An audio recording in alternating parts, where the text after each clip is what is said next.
In this video, we'll go over different methods for submitting your music to different music promotion services.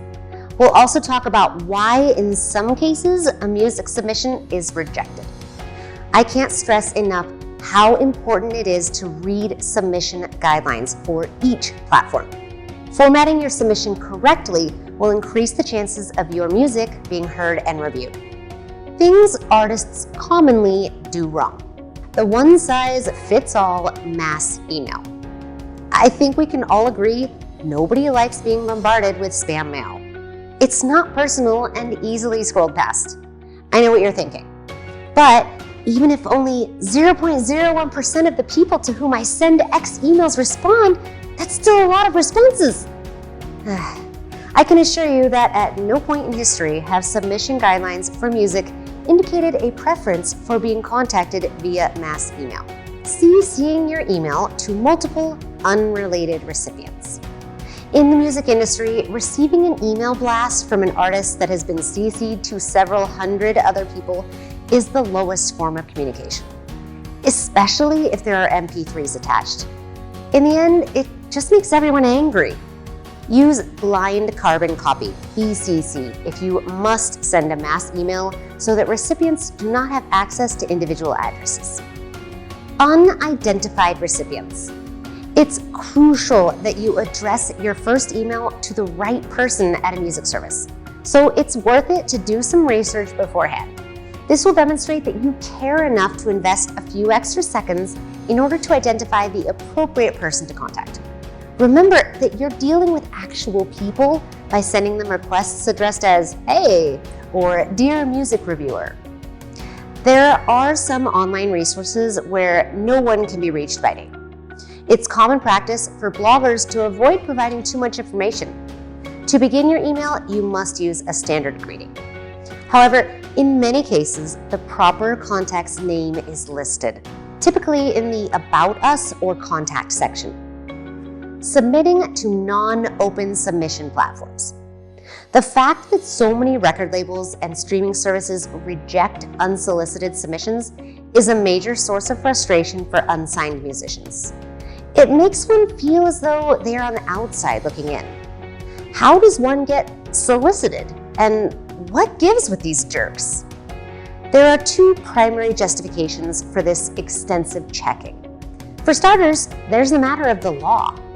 Lots of musicians have sued record companies in the past, claiming that the companies stole their music.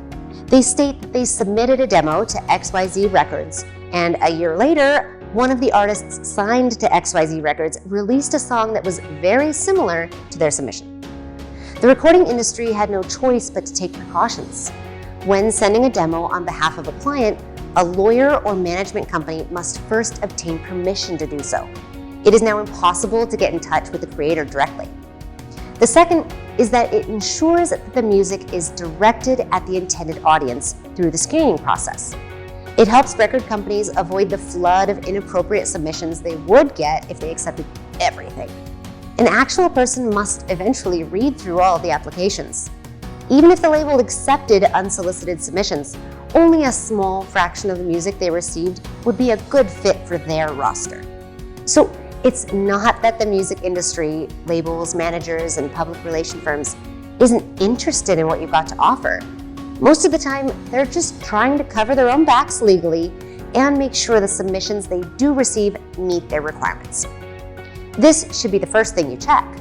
Are submissions even accepted by this music streaming service? Be aware if a platform is temporarily closed for submissions.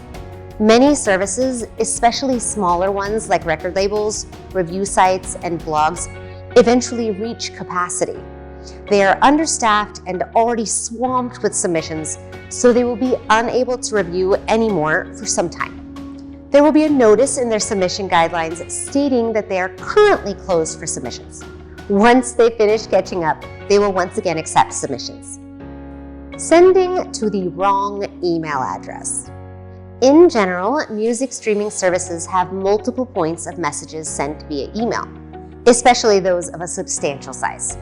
Your reason for contacting them will determine which email address to use. Submissions, reviews, Press releases, demos, questions, and advertisements may all have their own dedicated email addresses. Always use the correct email address when communicating with someone. If a music reviewer's personal address is provided, but they request that submissions be sent to a general email address, you should not send your music to that person, even if they are the one you want to review your work. Emails addressed to music at, demos at, or reviews at probably get routed to an account better equipped to deal with large attachments and a high volume of mail. Poor spelling, grammar, and text speak.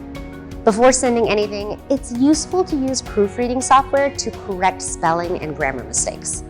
Attempting to slog through a jumble of misspelled words and grammatical oddities is the last thing a blogger or music critic wants to do at the end of the day, or in the evening if they have a full-time job. Text speak is the same way. You're not sending a text message, but rather an official letter of introduction. That old rule about how important a first impression is still stands. Submitting a query that's been covered in FAQs. FAQ pages are standard on most music platforms. When they receive questions they've addressed before on their site, they will likely be ignored. Usually in submission guidelines, they recommend perusing the frequently asked questions section before reaching out to them. If your question hasn't been answered in the FAQs, then you can go ahead and send your query.